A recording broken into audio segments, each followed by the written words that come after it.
जय जय ब्रह्माणि रुद्राणि महामाया।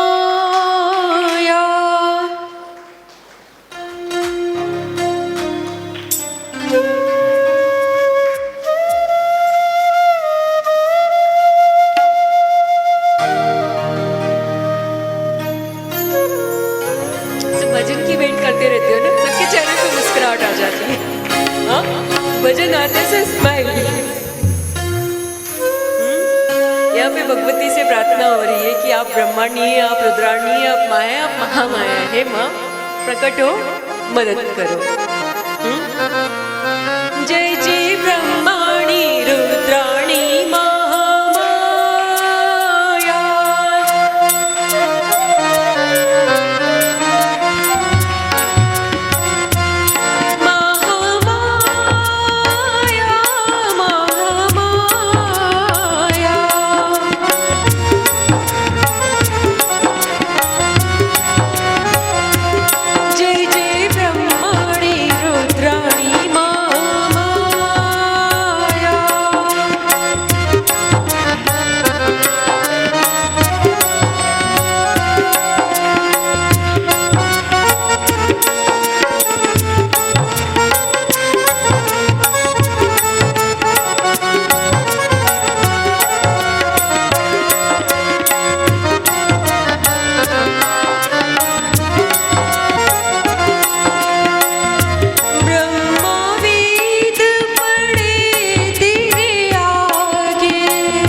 शिव यानी वैराग, शिव यानी तटस्थता, शिव यानी समाधि।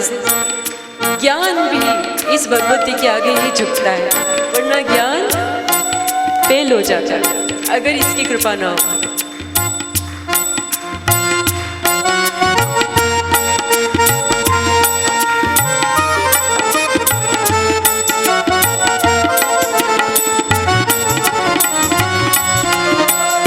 अखिल ब्रह्मांड की तू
इस तरह से शची ने जो है भगवती को नाना प्रकार से पुकारा, हे माँ आप ब्रह्माणी हो, आप रुद्राणी हो, आप माया, आप महामाया हो, आपके बाहर तो कुछ नहीं है पराम्बा, हे जगदम्बा मेरी रक्षा करो, मेरी मदद करो। आपत्कालम किम कर्णिम स्मरेत जगदम्बा चरण कमल। जब आपको आपत्कालीन आए, तब आपदा आ जाए, तब क्या करो? शास्त्र कहता है तब उस वक्त जो है जगदम्बा के चरण कमल को याद करो, उनका स्मरण करो। यही शची ने कहा, यही बृहस्पति ने उन्हें बताया, और यही शास्त्र हम सबके लिए भी कह रहा है कि आप सबके भी जीवन में जब कोई आपदा विपदा आ जाए और आप ये न समझ पाए कि अब क्या करें, तो भगवती का स्मरण करो। और भगवती का कैसा स्मरण करो? उनके चरणों का स्मरण करो, बस मात्र उनके चरणों का। भगवती के चरण कमल का स्मरण करने से सारी आपदाएं विपदाएं अपने आप शांत होने लगती। इतना गहरा संकट था शची के ऊपर, बृहस्पति ने कहा पराम्बा की स्तुति करो, पराम्बा ही मदद कर सकती है। तो आपके जीवन में भी, क्योंकि इंसान है, मनुष्य है, मनुष्य के जीवन में सुख और दुख आता रहता है। सुख आए तो धर्म कर्म बढ़ा देना,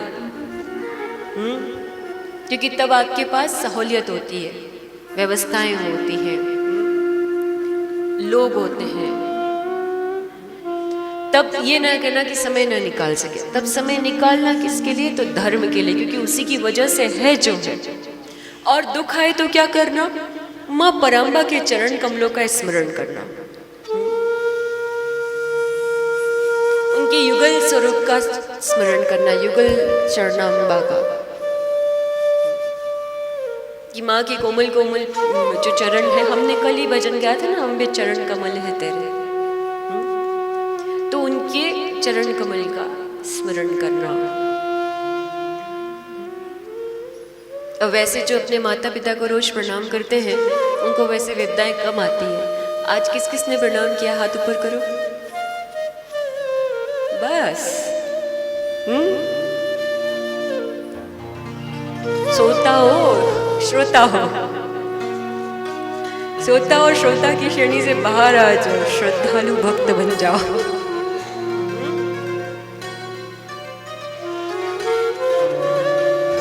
चलो अभी अपने माता पिता का स्मरण करके प्रणाम करो सब।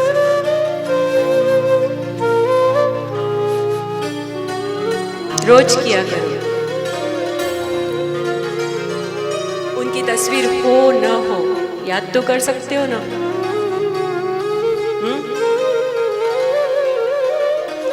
कुछ बुजुर्ग लोग मिलते हैं, वो कहते हैं कि उस जमाने में फोटो नहीं होता था। वो तो है नहीं, उनकी फोटो भी नहीं है, तो फोटो की क्या जरूरत है? मन से श्रद्धा से प्रणाम कर लो, बस उनका स्मरण करके प्रणाम कर लो, इतना ही पर्याप्त है। फोटो तो आपके लिए होता है, आपको उससे शांति मिलती है।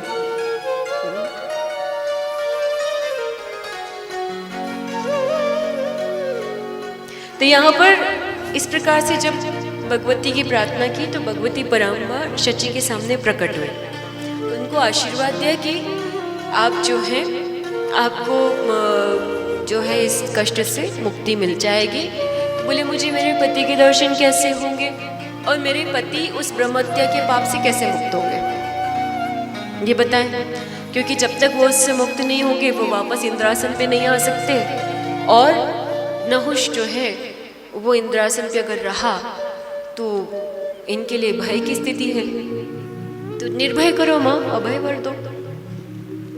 माँ भगवती ने कहा कि इस वक्त से आप अभय हो जाएं, बिल्कुल निर्भीक हो जाएं, नहुष से आपकी रक्षा करेंगे। लेकिन आप जाए मानसरोवर के पास, वहाँ पर इंद्र कमल की नाड़ी में छुपे हुए हैं, उनको जाके कहें कि वे अश्वमेघ यज्ञ करें। तो उस यज्ञ के प्रताप से उनके ऊपर जो हत्या लगी है, जो मेरे ही कारण हुई थी, क्योंकि पीछे से तो उन्होंने प्रार्थना तो देवताओं ने भी भगवती से की थी ना कि वृत्तासुर को कैसे मारे, तो भगवती ने ही रास्ता बताया था। तो बोले मेरी प्रेरणा से ही हुई थी, इसलिए अगर वो अश्वमेघ यज्ञ करेंगे तो इससे मुक्त हो जाएंगे। और आप उसके बाद जो है बोले नहुष से कैसे बचूं तब तक, तो बोले नहुष से बचने के लिए आप उनको लुभाएं और उनको क्या कहें कि आप किसी प्रकार से उनका धर्म भंग करना है, तो उनको कहो कि इस प्रकार से ब्राह्मण और ऋषि की सवारी लेकर आपके पास आए, तो उससे उनका जो है क्योंकि किसकी सवारी करना न करना ये भी मायने रखता है, तो अगर आप उनकी सवारी उनसे करवा देंगी तो उनकी जो पुण्य कम हो जाएगा, और पुण्य कम होते से उनका इंद्रासन छूट जाएगा। बोले ठीक है, ये जाती है वहाँ, तो वहाँ पर से फिर से इनके पास मैसेज पहुँचता है, इंद्राणी को बोलो मेरे सामने उपस्थित हो। तो इंद्राणी बोलती कि बिल्कुल उनको कहो कि मैं उपस्थित होंगी, लेकिन मैं विश्वास कैसे कर लूँ, मेरा अभी तक उनके ऊपर पूरा विश्वास नहीं बना है। तो हे नहुष, यदि आप ऐसा चाहते हैं तो आप पहले मुझे ये सिद्ध करें कि आप सच में प्रेम करते हैं। Don't love, prove it. Prove it में अच्छे फेल हो जाते हैं। तो बोले प्रूव करो। बोले कैसे? तो बोले बहुत अच्छी सवारी पे आओ।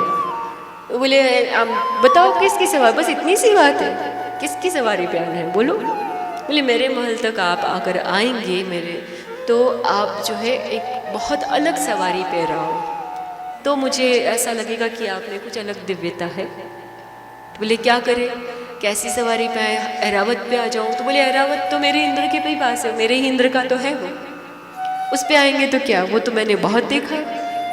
तो बोले फिर? तो बोले कि आप जो है हाथी घोड़ा ये सब ना, बोले ये सब तो सबके पास है, आप खास हैं तो किसी खास सवारी को चुन के आइए। तो बोले और भगवती ने उनकी मति फेर दी थी। देखो भगवती की प्रेरणा से वो उनको बोल रही है, अपने मन से नहीं बोल रही है, दोनों में अंतर है। अपने मन से कर लो तो आपको भी पाप लग जाएगा, लेकिन प्रेरणा से आप बोल रहे हो, गुरु से आप आज्ञा लेकर, उनसे फिर भगवती से आज्ञा लेकर भगवती के कहे अनुसार कर रहे हो, तो रक्षा हो रही है। यानी कि एक डॉक्टर के पास डिग्री है और तब वो कैंची चला के या सुई चला के किसी को टाका लगा दे तो ठीक है, वो उसको अथॉरिटी है। और किसी के पास डिग्री ना हो और ऐसे ही कर दे तो उसको जेल हो सकती है, वो पाप हो गया, जबकि कर वो भी हो ही रहा है। तो छोटी छोटी बातों का भेद है जीवन में भी, छोटी छोटी बातें ही मायने रखती हैं। तो बोले कैसे प्रूव करूं? तो बोले आप ऋषियों की सवारी पे आओ। बोले ठीक है। तो उन्होंने सारे ऋषियों को ऑर्डर कर दिया, अब इंद्र थे, इंद्र की सत्ता में तो सब आते। तो कहा कि ऋषियों को कहा कि आप मेरी सवारी बनो, पालकी मेरी आप लेके चलो, आप चारों पालकी उठाओ ऋषि, और मुझे शची के पास, इंद्राणी के पास ले चलो। तो ऋषियों ने कहा ठीक है, वो उनको भी तो देवताओं का कार्य, धर्म का कार्य सिद्ध करना होता है, तो वो उसने उन्होंने कहा ठीक है। उन्होंने लिया, आगे आगे अगस्त ऋषि थे। अगस्त ऋषि अपने क्रोध के लिए बहुत मशहूर है, उनको बहुत क्रोध आता है। कुछ लोग अभी हमसे ऐसा कह रहे हैं, यहाँ पिछले 9 दिन की कथा में 6-7 दिन हो गए कि ये संतों को, जो ये तपस्वी होते हैं, सन्यासी होते हैं, इनको क्रोध क्यों आता है, ऋषि मुनियों को क्रोध क्यों आता है। इन कथा बता रही कि उनको क्रोध है। कुछ लोग कहते हैं उनको क्रोध नहीं आना चाहिए। क्यों भाई, आप गलती करोगे तो क्रोध क्यों नहीं? वो क्रोध नहीं करेंगे तो दिक्कत हो जाएगी, धर्म कार्य नहीं हो पाएगा, फिर शची की रक्षा नहीं हो पाएगी। उस स्थिति में जो भी शची हो, तो अगस्त मुनि को बहुत क्रोध आता है। उन्होंने क्या करा है, पहले भी एक बार एक राक्षस को मार दिया था, वातापी राक्षस। वातापी का अर्थ एक ये भी होता है जो बहुत बात करे।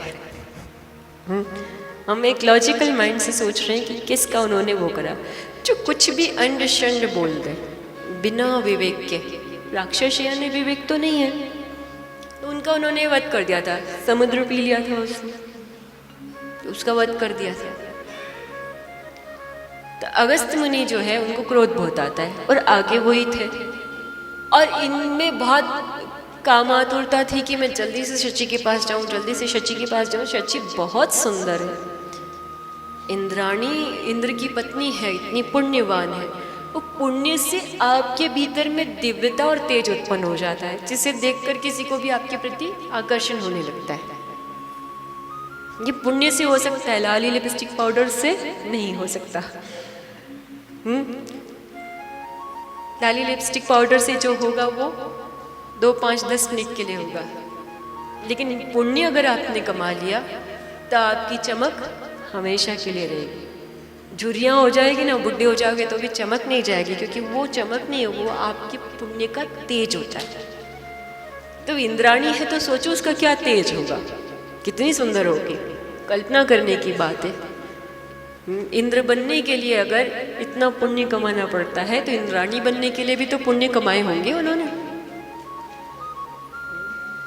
तो इनमें कामतुरता थी कि जल्दी चलो जल्दी चलो। सर्प कहा अगस्त ऋषि को और ठोकर मार दी, लात भी मार दी। विनाश काले विपरीत बुद्धि, ऋषि का अपमान कर दिया। उनको गुस्सा आ गया, चलो चलो कहा। सर्प कहते हैं, सर्प कहा जा तो सर्प ही बन जा। और उसी समय नहुष का पतन हुआ और पालकी से वो सीधा नीचे गिरा धरती पर और सांप बन गया। और ये सबसे अलग प्रकार की योनि बताई गई है। आज वैसे तो नाग पंचमी भी है, नाग देवता के लिए जितना अच्छा कहें उतना ठीक है, लेकिन इस योनि में कष्ट भी बड़े हैं। हर योनि का अपना एक अच्छा और बुरा पक्ष होता है, जैसे सिक्के के 2 पहलू। तो और आज के दिन ये लोग ना नाग महाराज को ढूंढ के जबरदस्ती दूध पिलाने की कोशिश करते हैं। बेचारे दूध पीते भी नहीं हैं, बहुत उनको कष्ट करते हैं। उस शिवलिंग के ऊपर जो सर्प है, यदि उसका पूजन भी कर लेंगे तो पर्याप्त है हमारे हिसाब से। वो जीवित सर्प को लाओ, उसको पीड़ा पहुंचाओ तो नाग पंचमी मनाई या कुछ और किया, दोष नहीं लगेगा। जबरदस्ती उसको पकड़ के उस पर तिलक लगा दो, वो बचक रहा है, इधर उधर जा रहा है, सांप दूध पीता है कि नहीं पीता है किसको पता है। उसके मुंह उसमें ढेले जा रहे हो, बेचारा सांस ही न ले पाए। और इसमें इस एक दिन पे जो आपकी इस अंधश्रद्धा या श्रद्धा जो भी आप इसे माने, क्योंकि मैं ऐसा मानती हूँ कि शिव जी के ऊपर जो नाग है उसका पूजन कर लो, विष्णु जी के शेष नाग का पूजन कर लो, नाग की जो एक फोटो तस्वीर हो, मूर्ति हो, नाग मिल जाते हैं छोटे से, उनकी पूजन कर लो तो भी पर्याप्त है। उनको जबरदस्ती सपेरे पकड़ते हैं आज के दिन के लिए, किस लिए? वो आप लोगों के पास जाएंगे और आप श्रद्धा में उनको तिलक वगैरह करके दूध पिलाएंगे और क्या करेंगे? दान पुण्य करेंगे, जो किसकी झोली में जाएगा? सपेरे के। सपेरे का तो काम है, लेकिन अनजाने में आप पुण्य करते करते हवन में हाथ चला लेते। उसको मजबूर करके पकड़ा, उसके परिवार से दूर कर दिया, उसकी बाबी में से निकाल दिया, उसके दांत तोड़ देते हैं ताकि वो आपको डसे ना, या सपेरे को ना डसे। कितनी पीड़ा देते हैं उसको। और फिर आप उस नाग पंचमी को, उस नाग की पूजा करते हो तो कितना आशीर्वाद देता होगा ये आप समझ जाओ। हमें मिथ्या से बाहर निकल के कुछ प्रैक्टिकल भी सोचना चाहिए कि अगर वो जीव है, उसे दिक्कत हो रही है, तो आप शिवलिंग हैं, यहाँ तो हम वैसे ही जरणेश्वर महादेव के आंगन में बैठे हैं और राजराजेश्वरी के आंगन में, लेकिन शिवालय तो कहीं भी होते हैं, आपके घरों में भी होता है शिव जी, शिवलिंग होता है, शिव की मूर्ति होती है, तो उसमें सांप होता है, उनका पूजन कर लो, नाग देवता का हो गया। बेचारे को मजबूर करके एक जीव को परेशान करो, किस लिए? क्योंकि आपकी श्रद्धा है कि नाग पंचमी को नाग मिल जाए और पूजा करें, और वो बेचारे नाग देवता जो है तड़फड़ाते हैं, उनको पीड़ा होती है। तो ऐसा कर्म मत करो, ऐसा कर्म ना करो जिसकी वजह से किसी जीव को नुकसान हो, हानि हो, पीड़ा पहुंचे। तो यहाँ पर जो है वो नहुष सर्प बन गया। पता नहीं किस कर्म के कारण कोई सर्प बनता है। अब देख लो, यहाँ नहुष से पता चल गया कहाँ ऋषि था, कहाँ इंद्रासन मिला पुण्यों से, और कहाँ ऋषि का अपमान करने के कारण और पराई नार पे नजर डालने के कारण। दो गलतियां हुई उसकी। इस कथा में दो गलतियां हैं कि पराई स्त्री पे उसने नजर करी, शची पे नजर रखी। उसे सिर्फ ये कहा गया था कि इंद्र का आसन संभालो, तुम देखभाल करो, तो बोले कि दूसरे की पत्नी को ही अपना बनाने चला। पहली गलती। दूसरी गलती, उसकी वासना उसको इतनी चढ़ गई, उसका काम इतना लोभ उसके दिमाग पे चढ़ गया कि वो अपने संस्कार भूल गया, अपना आचार व्यवहार भूल गया। उसने क्या करा, ऋषि का अपमान कर दिया। हम बार बार कह रहे हैं, हर दिन लगभग ये चीज़ आ रही है कि ब्राह्मण के भीतर ये सारे लोग आ गए, ऋषि मुनि साधु संत सन्यासी ब्राह्मण। ये अग्नि है, नारी अग्नि है और अग्नि अग्नि है। इन तीनों से सावधानी पूर्वक व्यवहार करो। इनको असावधानी से छुओगे तुरंत हाथ जलता है। यानी इन तीन के साथ अभद्र व्यवहार का फल तुरंत मिलता है, अगले जन्म तक वेट नहीं करना पड़ता।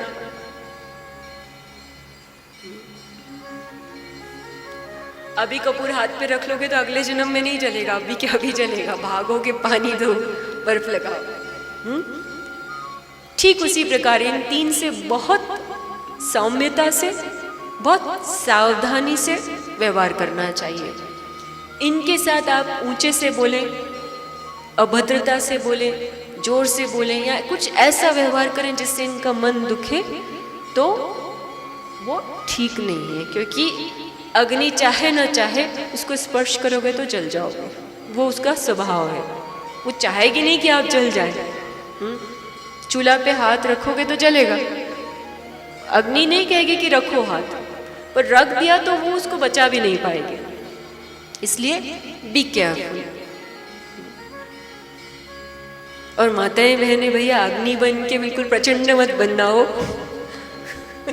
नहीं तो पता चला हम अग्नि हैं, कल से ऐसे करके चुटकी बजा के काम करवाओ। हाँ नहीं, आपको भी अपना संस्कार, अपना धैर्य, अपना धर्म रखना है, वरना अग्नि पे पानी पड़ जाएगा। दोनों तरफ इक्वल जिम्मेदारी है। आपको अपना तेज बनाए रखना है, माताएं बहनों को तो अपना धर्म बनाए रखना होगा। तो धर्म में आप ऐसे ऐसे करके अपने स्वामी से या अपने बड़ों से बात नहीं करेंगे, तब आपका अग्नि जो है वो तेज बना रहे। इस तरीके से तो यहाँ पर जो है वो सर्प बन गए। कहते हैं कि ये बहुत कष्टदायी योनि होती है, क्योंकि ना हाथ है ना पैर है, रेंग के चलना पड़ता है। जहर होता है, कोई आपको बहुत सहजता से आपके पास नहीं आता है, और बहुत लंबी आयु होती है, 400-500 वर्ष के सर्प होते हैं। तो कितने ज़्यादा समय तक आपको उस योनि में रह के उस कष्ट को भोगना होता है। इसलिए सावधान, बहुत सावधानी पूर्वक जीवन को जिए, चाहे कोई भी हो, स्त्री हो पुरुष हो, माताएं बहनें हो या भाई लोग हो। क्योंकि शास्त्र से हमें धर्म मिलता है, धर्म के अनुरूप कैसे हमें आचरण करना चाहिए, हर कथा ये बता रही है। तो इस प्रकार से यहाँ पे नहुष का पतन होता है, और इंद्राणी जो है वो अपने इंद्र को मानसरोवर में कह चुकी होती है, वहाँ वो अश्वमेघ यज्ञ करते हैं, और अश्वमेघ यज्ञ करने के कारण उनको वापस से उस पुण्य की प्राप्ति हो जाती है, जिस वजह से उनको वो अग्नि वियोग शोक हो रहा था, जिसका डर लग रहा था कि ब्रह्म हत्या हो गई, ब्रह्म हत्या हो गई, ब्रह्म हत्या हो गई, वो शोक, वो संताप उनका दूर हो जाता है। कब? जब वो पाप से मुक्त हो जाते हैं। यानी आपको किसी बात को लेके बार बार उग्रता हो रही है, आपको पीड़ा हो रही है, तो इसका अर्थ है कि कहीं कोई चीज़ ऐसी घट गई है जिसका आपको प्रायश्चित कर लेना चाहिए।